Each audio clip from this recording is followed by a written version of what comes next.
Last year, a driver in Nevada was pulled over just after midnight. No criminal record, no drugs, no weapons, just a routine stop. The officer walked up, calm, professional, and then said 5 words that changed everything. Step out of the vehicle.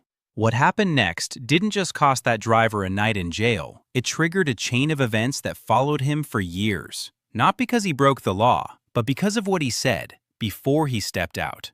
And here's the part that most people never realize. That moment, right there, is one of the most legally sensitive moments in any police encounter. So let me ask you something. If a police officer told you to step out of your car right now, what would you say first? Think about it, because your answer could change everything. Tell me in the comments what you would say, and by the end of this video, you'll see if you were right or dangerously wrong. Because here's what most people don't realize. Under U.S. law, officers are generally allowed to order drivers, and even passengers, to step out of a vehicle during a lawful traffic stop. Courts have generally held this in cases like Pennsylvania v. Mims and Maryland v. Wilson. The reasoning is officer safety. But here's where things take a turn. Just because you are required to comply with the order does not mean you should say nothing. And it also doesn't mean you should say the wrong thing. Because in many cases, what you say in that exact moment becomes part of the legal record, and that record can be used against you. So let's slow this down. Picture the scene. Flashing lights behind you, your heart rate slightly elevated. You pull over. The officer approaches. You hand over your license and registration. Everything feels routine. Then suddenly, "Sir, step out of the vehicle." Now your brain starts racing. Did I do something wrong? Is this serious? Am I about to get arrested? And this is exactly where most people make their first mistake. They react emotionally. Some get defensive. Why? What did I do? This is ridiculous. I know my rights. Others go the opposite direction. They start talking too much. Nervous chatter. I swear I wasn't speeding. I just came from my friend's house. There's nothing in the car, you can check. And this is where things quietly begin to spiral. Because here's what most people don't understand.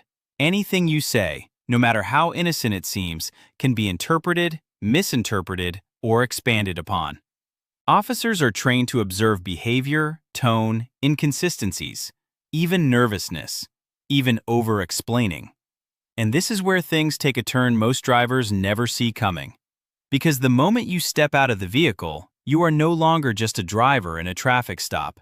You become part of an investigation. Now here's the critical part.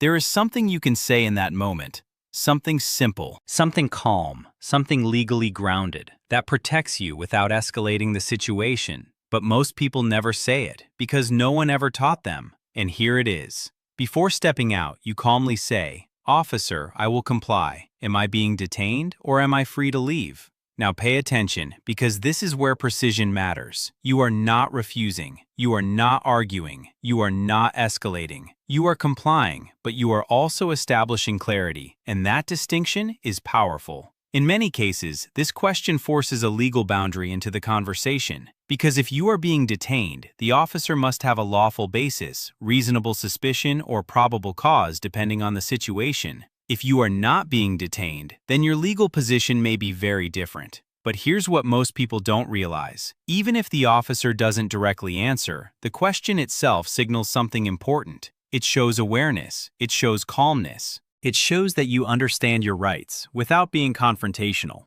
And that alone can influence how the interaction unfolds.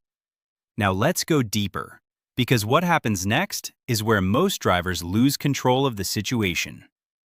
Once you step out, officers may continue questioning. Where are you coming from? Where are you headed? Is there anything illegal in the vehicle? And here's where things take another turn. Because these questions may feel casual, but they are not legally required in most situations. You are generally required to provide identification and basic documentation during a lawful stop. But answering investigative questions? That's different. And this is where another simple phrase becomes critical. You calmly say, "I prefer to remain silent." Now notice the tone. No attitude, no aggression. Just calm, clear, controlled. Because here's the reality. In many cases, silence is not suspicious. but inconsistent talking often is. And this is where things get even more interesting, because what happens next shocks most drivers. Officers may try to keep the conversation going. They may rephrase questions. They may use a friendly tone, or even subtle pressure. Look, if you've got nothing to hide, just tell me. Help me understand what's going on. And this is where people break, not because they're guilty, but because they feel uncomfortable. And that discomfort leads to talking. And that talking leads to complications. Because under U.S. law, voluntary statements can be used as evidence, even if you were never formally arrested. And this is where things quietly escalate. Now let's address something important. None of this means you should resist. None of this means you should refuse lawful orders, because that can create real legal consequences. Courts have generally held that officers can control the scene of a traffic stop for safety reasons, so compliance matters. But controlled compliance matters even more. And here's the distinction most people miss. Compliance does not mean surrendering your rights. It means navigating the situation intelligently. And this is where things take another turn. Because sometimes, after you step out, officers may ask to search your vehicle. Do you mind if I take a look inside? And this question sounds harmless, almost polite. But here's what most people don't realize. Consent changes everything. If you say yes, you may be giving permission that removes certain legal protections. And if something is found, even something you didn't know was there, that situation can escalate quickly. So what do you say? You calmly respond, I do not consent to any searches. Again, calm, respectful, clear. Because in many cases, if officers have legal grounds to search, they will proceed regardless of your consent. But if they don't, your refusal preserves your rights. And this is where awareness becomes power. Now let's bring this all together. Because by now you might be thinking, this sounds simple, but in the moment, it won't feel simple. And you're right. Because in that moment, adrenaline kicks in, your mind races, your instincts take over. And that's exactly why preparation matters. Because when you already know what to say, you don't have to think, you just respond. And that response can change the entire direction of the encounter. Now remember the driver from the beginning? The one who stepped out and said the wrong thing? What he said seemed harmless, but it opened the door to more questions. Those questions led to inconsistencies. Those inconsistencies created suspicion, and that suspicion led to a search, which led to charges. Not because of a major crime, but because of a moment of unpreparedness. And that's the part no one talks about. Most legal problems don't start with obvious wrongdoing. They start with small moments, small decisions, small statements that quietly build into something bigger. And this is where your awareness becomes your protection, because the goal is not to challenge authority. The goal is not to escalate. The goal is to stay calm, respectful, and legally aware. So the next time you hear, step out of the vehicle, you don't freeze. You don't panic. You don't overshare. You respond with clarity. I will comply. Am I being detained or am I free to leave? And from there, you stay controlled, you stay aware, you stay protected. Because at the end of the day, it's not just about what happens during the stop, it's about what follows after. And the difference between those two outcomes often comes down to just a few words. If this opened your eyes even a little, if this made you think differently about something you assumed was simple, then you already understand how important this is. Share this with someone who drives every day, because most people don't learn this until it's too late. And if you want more real-world insights like this, stay with me, because what you don't know can hurt you, but what you do know can protect you. But here's where things get even more complicated, because everything we've talked about so far sounds clean, controlled, almost simple. Say the right phrase, stay calm, don't overshare. But real life doesn't feel like that. Because in many cases, when an officer tells you to step out of the vehicle, the situation is already evolving faster than you realize. And this is where most people lose control, not because they did something wrong, but because they don't understand what stage of the encounter they're actually in. So let's slow this down even further, because what happens next is something almost nobody talks about. When you step out of the car, your physical position changes, and that matters more than you think. Inside the vehicle, you are somewhat contained. Outside the vehicle, you are exposed. Your movements are more visible. Your behavior is more scrutinized. Your body language becomes part of the officer's observations. And here's what most people don't realize. Courts have generally held that officers can conduct what's called a pat-down or frisk under certain conditions, if they have reasonable suspicion that you might be armed and dangerous. This principle comes from cases like Terry versus Ohio. But here's where things take a turn. That reasonable suspicion doesn't require proof. It's based on interpretation. And interpretation can be influenced by your behavior, your tone, your movements, even your hesitation. So imagine this. You step out of the car, slightly confused, maybe a little frustrated. Your hands move instinctively, adjusting your clothes, reaching into your pocket, maybe grabbing your phone. And in that split second, the officer interprets that movement as a potential risk. Now suddenly the situation shifts. Keep your hands where I can see them. Turn around. Place your hands on the vehicle. And just like that, what started as a routine stop begins to escalate. Not because of a crime, but because of perception. And this is where awareness becomes critical. Because what you do physically is just as important as what you say verbally. So here's what most people don't realize, but should. The moment you step out of the vehicle, your goal is to become predictable. Slow movements, visible hands, no sudden actions. Because predictability reduces suspicion, and reduced suspicion keeps the situation stable. Now let's go deeper, because there's another layer to this that almost nobody talks about. After you step out, officers may separate you from passengers, or position you in a specific place, not randomly, but strategically, because control of space is control of the encounter.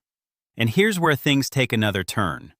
Once you are outside the vehicle, officers may begin what feels like casual conversation again.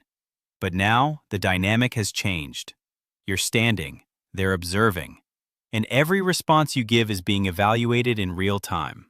This is where people unknowingly create contradictions. Earlier, inside the car, they said one thing. Now, outside, under pressure, they say something slightly different. And that small difference, it becomes a point of interest. A point that can be expanded, a point that can justify further questioning. And this is exactly how situations escalate without people even realizing it. Because in many cases, escalation doesn't come from obvious wrongdoing. It comes from inconsistency. And inconsistency often comes from stress. So what do? You simplify everything. You don't try to explain your life story. You don't try to clear things up. You stay consistent. You stay calm. And when necessary, you return to silence. Now here's something that might surprise you. Silence, when used correctly, is not confrontational. It's controlled. But here's the mistake most people make. They use silence with attitude. They roll their eyes. They sigh. They show frustration. And suddenly, what could have been neutral becomes negative. Because tone and body language matter just as much as words. And this is where things take another turn most people never expect. Sometimes, officers already suspect something before they even approach your vehicle. Maybe it was the way you were driving. Maybe it was a call from someone else. Maybe it was something completely unrelated to you. But once you're stopped, they're looking for confirmation. Not necessarily evidence right away, but behavioral cues. And this is where your composure becomes your strongest tool. Because calm behavior doesn't confirm suspicion, but erratic behavior can. Now let's talk about something even more subtle, because this is where many people unintentionally put themselves at risk. When you step out of the vehicle, you might feel the urge to check your phone, maybe to call someone, maybe to record. And here's where things get nuanced. In many cases, you are allowed to record police interactions in public, as long as you are not interfering. But the key phrase there is, not interfering. If your movement with the phone appears sudden, distracting, or non-compliant, that can change how the officer responds. So what do? You communicate, calmly. Officer, I'm going to take my phone out to record. Slow movement, clear intent, because clarity reduces misinterpretation. And this is where things take a turn most people never think about. Because every action you take during a stop is being processed in layers: legal, behavioral, psychological. And all three matter. Now let's shift perspective for a moment, because understanding the officer's mindset can actually help you navigate this better.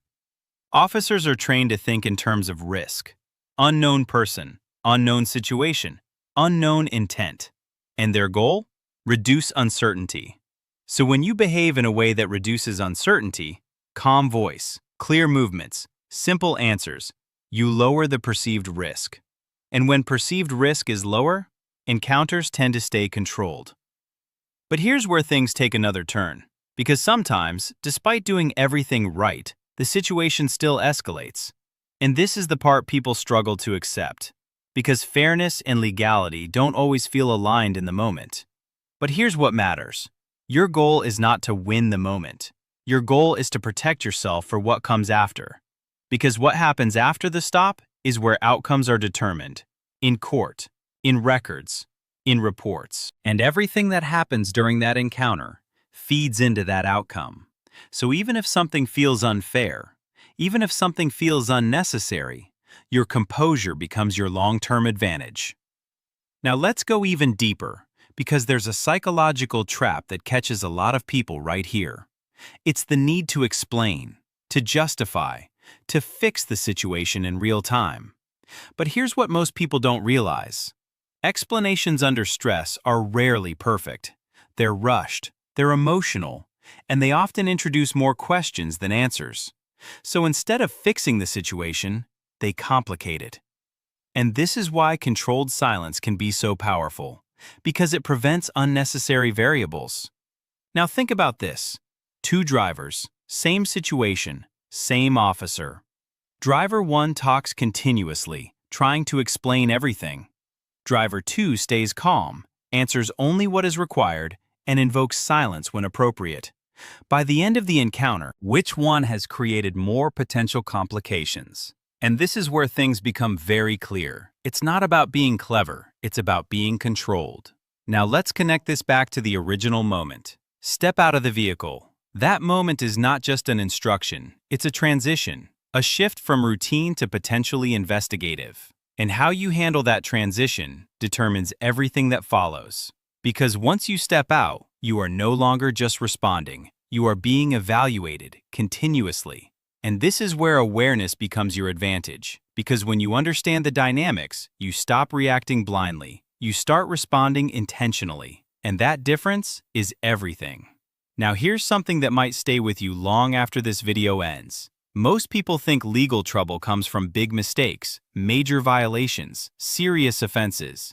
But in reality, it often starts with small moments. A sentence said too quickly, a movement made without thinking, a reaction driven by awareness instead of awareness. And those small moments stack, one after another, until suddenly you're dealing with something much bigger than you expected. And this is why this matters, because the goal is not fear. The goal is preparation. The goal is control. The goal is understanding. So the next time you hear those words, step out of the vehicle, you don't just hear an order, you recognize a moment where awareness matters, a moment where control matters, a moment where a few simple words can protect you in ways most people never realize. And as we go even deeper in the next part, you'll see how one specific mistake, one that almost everyone makes after stepping out, can quietly undo everything we've talked about so far. And once you see it, you won't forget it.